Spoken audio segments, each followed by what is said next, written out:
Get on your feet. Now. The command cut through the warm restaurant chatter so sharply that every fork seemed to pause in midair. Conversations died one table at a time until an uneasy silence settled beneath the glow of hanging amber lights. Near the center of the dining room, Nathaniel Carter slowly lifted his eyes from the framed photograph resting beside his plate. The picture showed a smiling woman standing on a beach, wind tugging gently at her hair, frozen forever in a moment that looked brighter than the room around him. Nathaniel's fingers lingered on the edge of the frame for a second before he looked toward the uniformed officer standing beside his table. The officer's jaw was tight, his posture rigid with certainty. "Sir, I need you to stand up immediately," he repeated. Several diners exchanged nervous glances. A waitress stopped beside the dessert station, clutching a tray against her chest. Somewhere near the front window, a glass softly tapped against a table as someone set it down too quickly. Nathaniel remained calm. He did not argue. He did not raise his voice. He simply folded the photograph closed and slipped it carefully into the inside pocket of his worn charcoal jacket. The officer seemed irritated by the lack of reaction. "Did you hear me?" he asked. Nathaniel nodded once. "I heard you." His voice was steady, low, and respectful. The officer stepped closer. "Then stand up." Outside, rain traced silver lines across the restaurant windows, blurring the glow of streetlights into streaks of gold. Inside, every eye seemed fixed on the quiet black man sitting alone at table 12. Nathaniel glanced at the untouched slice of pecan pie across from him and felt the familiar weight settle in his chest. This night mattered. It was the one evening each year he allowed himself to return to this restaurant. The same booth, the same meal, the same photograph. A private ritual no one else knew about. Yet now dozens of strangers watched as if they expected a spectacle. The officer reached toward the table. "Sir, I'm not asking again." Nathaniel slowly pushed his chair back a few inches. The wooden legs scraped softly across the floor. A child seated 2 tables away peeked around her mother's shoulder, eyes wide with curiosity. Nathaniel noticed her watching and offered the faintest smile before turning back to the officer. "May I know why?" he asked. "You match the description of someone we're looking for." The answer arrived quickly, confidently, as though that settled everything. A murmur drifted through the dining room. Nathaniel lowered his gaze for a moment. Not in shame, not in fear. Something quieter, something older. He had heard similar words before. The officer waited, expecting resistance, explanation, perhaps even anger. Instead, Nathaniel placed both hands calmly on the table where everyone could see them. The overhead lights reflected off the polished wood, illuminating the faint silver edge of a small object barely visible beneath his jacket. No one noticed it.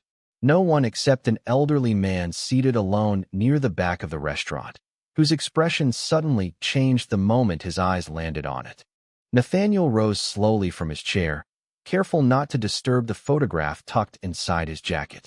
The restaurant remained silent except for the faint hum of the ceiling vents and the soft patter of rain against the glass. The officer watched him closely, convinced he was looking at an ordinary suspect. Nathaniel had spent most of his life being underestimated by people who only saw the surface. At 62 years old, he no longer felt the need to correct them. His dark eyes drifted briefly toward the window where reflections of passing headlights slid across the wet pavement outside. 20 years earlier, he would have reacted differently. Age had taught him patience. Loss had taught him perspective. The officer asked for identification, and Nathaniel calmly reached into his wallet.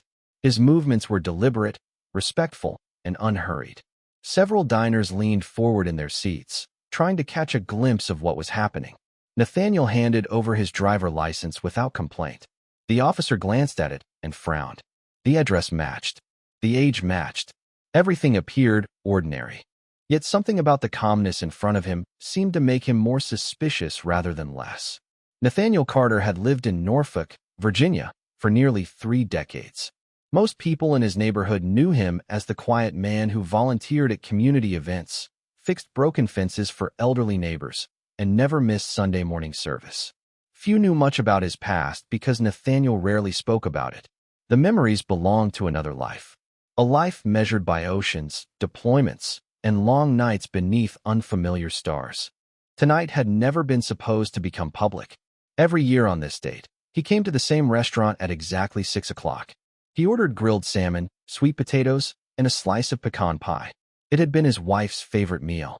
6 years had passed since she was gone, yet he still reserved a seat across from him as if part of him expected her to walk through the door.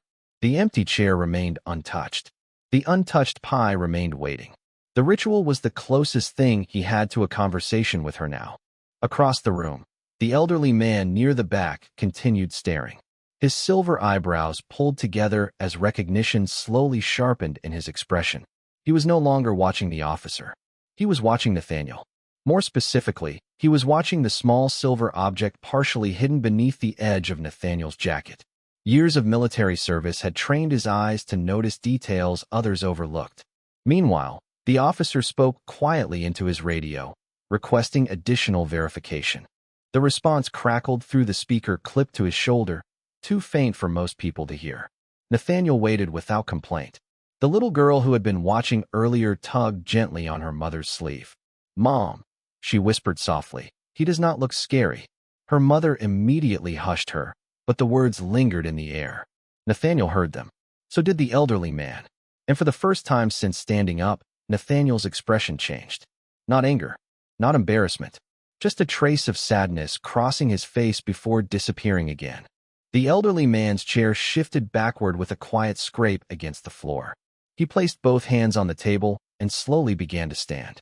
The officer noticed the movement immediately. His attention shifted toward the elderly man rising from the back corner of the restaurant. For a moment, the tension in the room changed direction. The old gentleman was tall despite his age, his posture straight, his movements deliberate.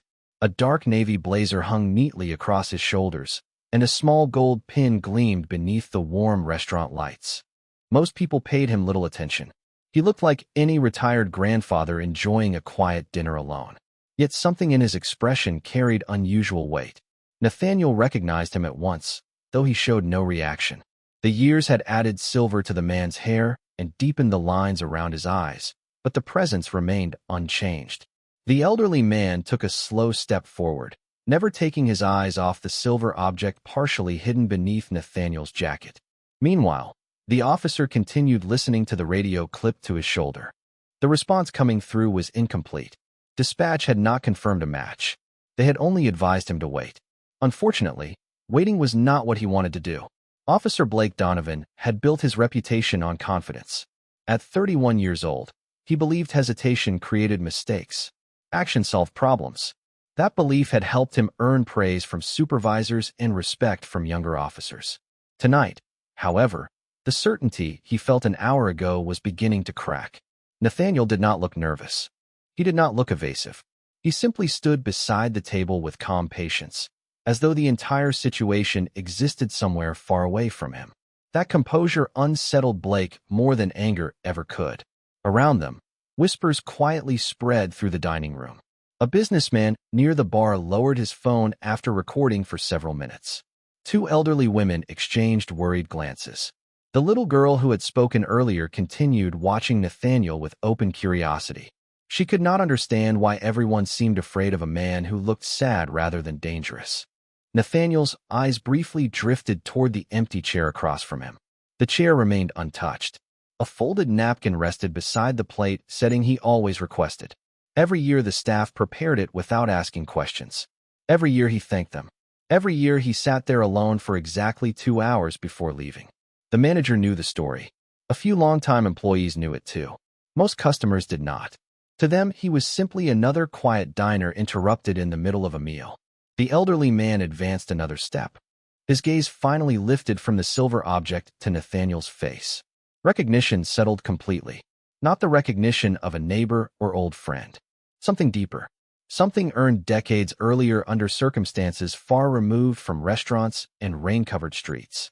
Nathaniel noticed it and quietly lowered his eyes. He had never been comfortable with attention, especially not attention tied to the past. Officer Donovan folded his arms. "Sir, please remain where you are," he said firmly, directing the instruction toward the elderly man. The old gentleman stopped. For a second the room became perfectly still. Even the rain seemed softer against the windows. Then the elderly man gave a small nod, not of obedience but acknowledgement. His voice, when it finally came, was calm, measured, and unexpectedly authoritative. "Officer," he said, studying the younger man's face carefully, "before you decide what happens next, I believe there is something important you need to know about Mr. Nathaniel Carter." Officer Donovan glanced from the elderly man to Nathaniel and back again. The confidence in his posture remained, but uncertainty had begun to creep into his eyes. "Sir, I appreciate your concern, but this is an active police matter," he replied. The elderly gentleman nodded politely. "I understand exactly what it is," he said. His voice never rose above a calm conversational tone, yet somehow the entire restaurant seemed to hear every word. "That is why I am asking you to slow down." The manager stepped quietly from behind the host's stand, sensing that something unusual was unfolding. Several diners who had been preparing to leave remained seated instead. No one wanted to miss what came next. Nathaniel stood motionless beside his table, his hands relaxed at his sides.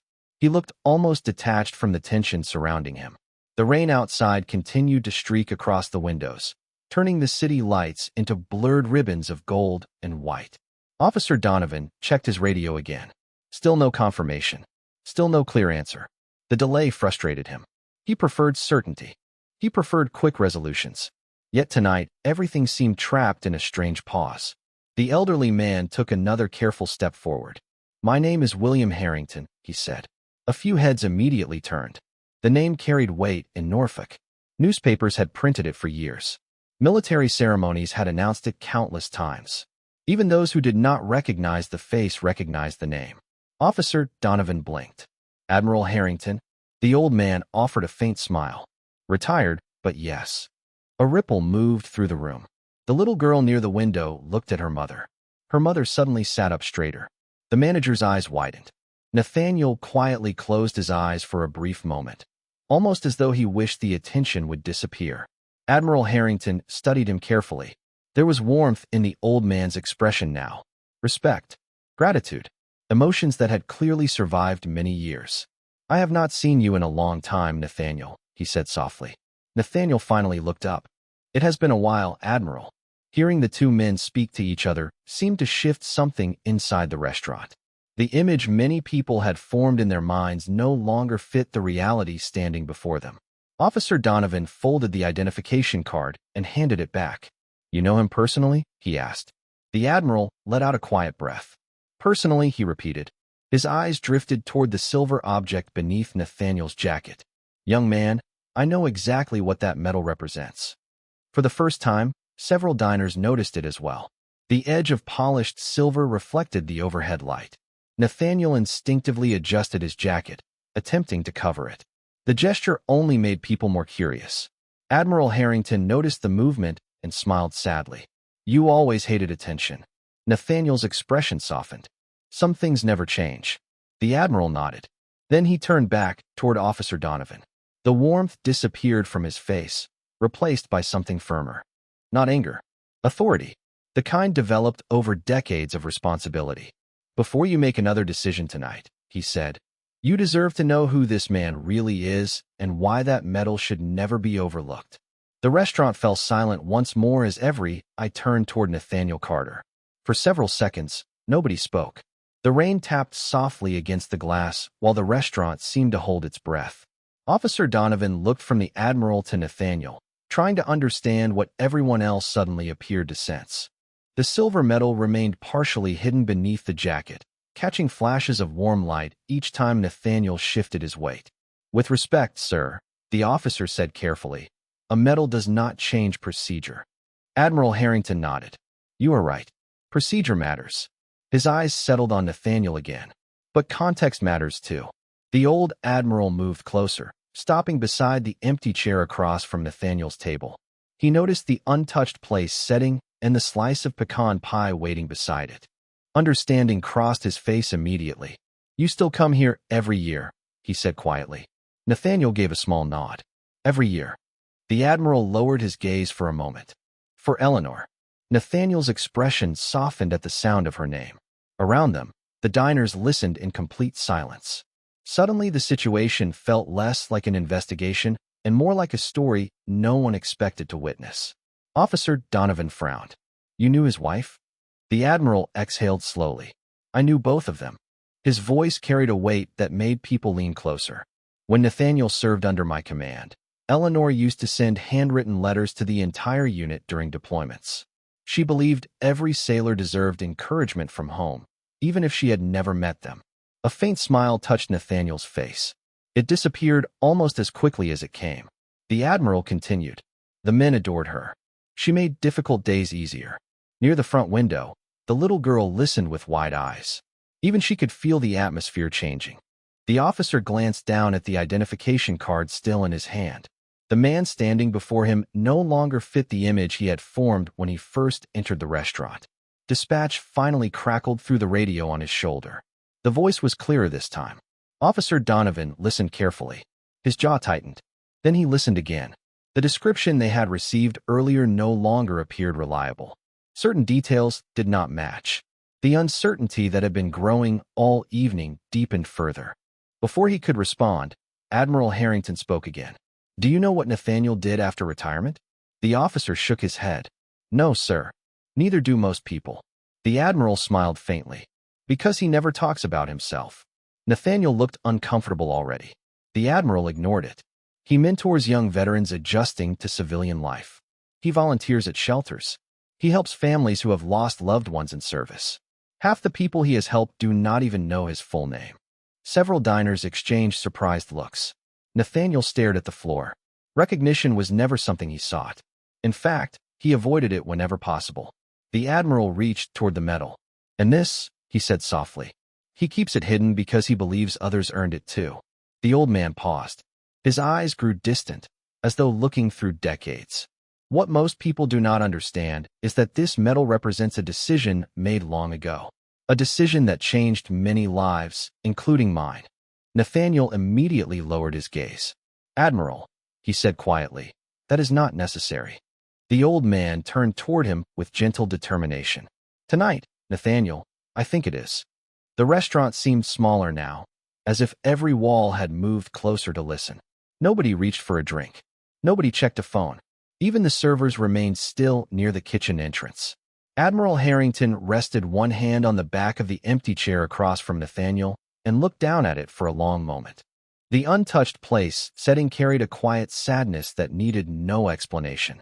Nathaniel understood exactly what the Admiral was doing. He was giving everyone a chance to see the man before the story. Eleanor used to tell me that humility was Nathaniel's greatest strength and his greatest weakness, the Admiral said softly. A few people smiled. Nathaniel shook his head almost imperceptibly. She always exaggerated. No, the Admiral replied. She rarely did. A faint laugh escaped from somewhere near the bar, breaking the tension for only a second before silence returned. Outside, the rain had begun to ease. Water slid slowly down the windows, and the reflections of passing headlights stretched across the floor like pale ribbons of light. Officer Donovan remained where he stood. The radio on his shoulder was now silent. Dispatch had not confirmed any connection between Nathaniel and the individual they had been searching for. Yet the officer did not move. Something told him that leaving now would mean missing a truth far more important than the call that had brought him there. Admiral Harrington carefully adjusted his glasses. Many years ago, he began, I learned something about leadership. The people who deserve recognition the most are usually the people who seek it the least. Nathaniel lowered his eyes. The Admiral continued. Whenever a ceremony was scheduled, Nathaniel found a reason to stand in the back. Whenever someone praised him, he redirected the credit. Whenever reporters asked questions, he disappeared. Several diners nodded as though they already believed every word. It matched the man standing before them. Quiet, reserved, uninterested in attention. The little girl near the window leaned forward in her chair. Her mother no longer tried to stop her from listening. Then why did he get the medal? She asked innocently. The question drifted across the room. Nathaniel smiled faintly. Admiral Harrington smiled too. That is a very good question. He looked toward the silver medal hidden beneath the jacket. For a moment, emotion flickered behind his eyes. Not pride alone. Gratitude. The kind that survives decades. Because there are moments in life when one person chooses responsibility over comfort, he said. Moments when character reveals itself completely. Nathaniel quietly stared at the photograph inside his pocket. He wished the conversation would end. He wished Eleanor were there to change the subject the way she always had. Yet another part of him understood that the Admiral was not speaking for himself tonight. He was speaking for people who could not be present. People whose lives had intersected with Nathaniel's long ago. The Admiral slowly turned toward Officer Donovan. "You saw a description and made an assumption," he said calmly. "It happens. We are all human." The officer swallowed hard. The words carried no accusation, which somehow made them harder to hear. "But before this evening is over," the Admiral continued, "I think you deserve to understand why so many people owe this man more than they could ever repay." Nathaniel closed his eyes briefly as the room fell silent once again, knowing exactly where the story was about to go. Admiral Harrington took a slow breath and looked around the restaurant. The room was so quiet that the faint ticking of a wall clock near the bar became audible. 31 years ago, he began, I commanded a vessel carrying more than 200 sailors across the Atlantic. Nathaniel was one of the youngest men aboard. Nathaniel immediately looked away. He already knew every detail that was coming. The Admiral continued anyway. There was a moment during that deployment when confusion spread through the entire crew. Information was incomplete. Decisions had to be made quickly. Most people focused on protecting themselves. Nathaniel focused on protecting everyone else. The old man's voice remained calm, but emotion slowly crept into it. He saw a problem developing before most of us understood it. He could have stayed silent. He could have assumed someone else would handle it. Instead, he stepped forward. Several diners leaned closer. Officer Donovan listened without moving. The Admiral smiled faintly. That decision prevented a tragedy. Not because he was the highest-ranking person there. Not because anyone ordered him to act. Because he cared more about other people than he cared about himself. Nathaniel shook his head. There were many good people there. There were, the Admiral agreed. But tonight we are talking about you. The little girl near the window stared at Nathaniel with admiration now. The fear and uncertainty from earlier had completely disappeared. The Admiral reached into his wallet and carefully removed an old photograph. Time had faded the edges and softened the colors. He held it up for Officer Donovan to see. Several people nearby caught a glimpse of it as well. The photograph showed a much younger Nathaniel standing beside a group of sailors, all smiling beneath a bright blue sky. This was taken a few months after that deployment, the Admiral said. His finger rested on one face in particular. And this young man here is my son, Daniel. The Admiral paused. His eyes lingered on the image. Daniel often told me that Nathaniel was the reason he became the kind of leader he wanted to be. A hush swept through the room. Nathaniel closed his eyes briefly. He remembered Daniel well. The Admiral swallowed and continued. My son passed away from illness many years later. But before he did, he told me something I never forgot. He said that whenever life became difficult, he tried to ask himself one question. The old man smiled sadly. What would Nathaniel Carter do? Several diners lowered their eyes. Even Officer Donovan looked stunned. The Admiral carefully returned the photograph to his wallet. So when I walked into this restaurant tonight and saw him standing here, being judged before anyone knew who he was, I could not remain silent. Nathaniel finally spoke. Admiral, that was never necessary. Perhaps not, the Admiral replied gently. But gratitude is. At that exact moment, the radio on Officer Donovan's shoulder crackled again. Dispatch had finally completed the verification. The message was brief, clear, definitive. The individual they were searching for was someone else entirely. The description had been incorrect from the beginning. A heavy silence settled over the restaurant as the realization reached everyone at once. Officer Donovan stood perfectly still as the final words from dispatch faded into silence. The confirmation left no room for doubt. The person they had been searching for was somewhere else. Nathaniel Carter had never been connected to the report. The mistake was complete. Around the restaurant, people slowly released breaths they did not realize they had been holding. A server near the kitchen lowered her eyes. A businessman at the bar quietly slipped his phone back into his pocket. The little girl by the window smiled first. To her, the answer had been obvious all along. Nathaniel remained calm. He did not look relieved. He did not look angry. He simply stood beside the table, one hand resting lightly on the back of his chair. Admiral Harrington watched him with the same respect he had carried for decades. Officer Donovan swallowed hard. The confidence that had filled his voice earlier was gone. In its place was something far more difficult. Reflection. He removed his radio from his shoulder and clipped it back into place. Then he looked directly at Nathaniel. For several seconds, neither man spoke. The restaurant remained silent. Finally, the officer took a slow step forward. "Mr. Carter," he said quietly, "I owe you an apology." Nathaniel met his gaze without hostility. The officer continued, "I acted too quickly. I believed I had enough information, and I was wrong." The words sounded sincere because they were. They were not offered to satisfy the crowd. They were offered because he understood what had happened. The Admiral folded his arms and remained silent. This moment belonged to the two men. Officer Donovan glanced briefly toward the empty chair across from Nathaniel's table. He noticed the untouched plate, the folded napkin, the slice of pecan pie. For the first time, he saw more than a stranger. He saw a man trying to honor someone he loved. "I interrupted something important tonight," he said. Nathaniel looked at the chair and nodded once. "You did." The honesty landed harder than any criticism could have. The officer lowered his eyes. "I am sorry." The room waited for Nathaniel's response. Some expected anger. Others expected a lecture. Instead, Nathaniel surprised everyone. "Officer," he said softly, "the most important thing is what you do after a mistake." The young officer looked up. Nathaniel's voice remained calm and steady. "Every person gets things wrong sometimes. What matters is whether we learn from it." The words settled over the restaurant like a warm light. No accusation. No humiliation. Only grace. Admiral Harrington smiled faintly. It was exactly the answer he expected. The officer nodded slowly. "I will remember that." Nathaniel extended his hand. After a brief hesitation, Officer Donovan shook it. The gesture was simple, but the effect was powerful. The tension that had gripped the room finally began to dissolve. Several diners smiled. The manager quietly wiped moisture from the corner of one eye. Even the rain outside had nearly stopped. Admiral Harrington looked from Nathaniel to the officer and then toward the photograph hidden inside Nathaniel's jacket. He imagined Eleanor watching the scene unfold and knew she would have approved of the way it ended. Not with resentment, not with revenge, but with understanding. The restaurant slowly began to breathe again. Chairs shifted. Glasses clinked softly. Conversations returned in cautious whispers before fading once more as people continued glancing toward Nathaniel's table.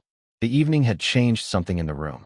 The manager stepped forward carrying a fresh slice of pecan pie and quietly placed it on the empty setting across from Nathaniel. No words were exchanged. None were needed. Nathaniel looked at the plate and offered a grateful nod. The manager smiled and stepped away. Outside, the rain had stopped completely. Water still shimmered across the pavement, reflecting the city lights like scattered stars. Admiral Harrington pulled out the chair opposite Nathaniel and sat down carefully. For a moment, neither man spoke. They simply shared the silence. It was the kind of silence that only old friends understood. Officer Donovan remained nearby, uncertain whether to leave or stay. Nathaniel glanced toward him. "Join us for a minute," he said. The invitation caught the young officer by surprise. "Sir." Nathaniel gestured toward an empty chair. "Sit." After a brief hesitation, Officer Donovan accepted. The little girl near the window smiled as she watched. Her mother squeezed her shoulder gently. The Admiral folded his hands on the table. "You know," he said, looking at Nathaniel, "Daniel would have enjoyed this moment." Nathaniel smiled softly. "I was thinking the same thing." The Admiral reached into his wallet once more and placed the old photograph on the table. The three men looked at it together. Young faces, bright smiles. A lifetime ago. For several seconds nobody spoke. The restaurant around them seemed distant now. Nathaniel carefully removed Eleanor's photograph from his jacket and placed it beside the old military picture. The two photographs rested side by side beneath the warm amber light. One captured friendship. The other captured love. Together, they represented nearly everything that mattered to him. Officer Donovan looked at the images and quietly shook his head. "I almost walked into this place tonight and never saw any of this." Nathaniel nodded. "Most people carry stories you cannot see." The officer absorbed the words in silence. They felt simple, yet they carried more truth than any lesson he had received in training. Across the room, diners slowly returned to their meals. A few offered Nathaniel respectful smiles as they passed. Others simply nodded. Not because of the medal, not because of the Admiral, because they had finally seen the person standing behind both. The evening that began with suspicion had ended with understanding. Admiral Harrington looked toward the window where the last traces of rain glistened beneath the streetlights. "Eleanor would be proud of you," he said quietly. Nathaniel's eyes lingered on her photograph. The corners of his mouth lifted into a gentle smile. "I hope so." No one spoke after that. The Admiral sat beside his old friend. The officer sat across from them, listening. Outside, a cool breeze moved through the trees along the sidewalk. Inside, beneath the golden lights, two photographs rested side by side on the table, while three men shared a silence filled not with tension, but with respect. And for the first time that evening, everything felt exactly as it should.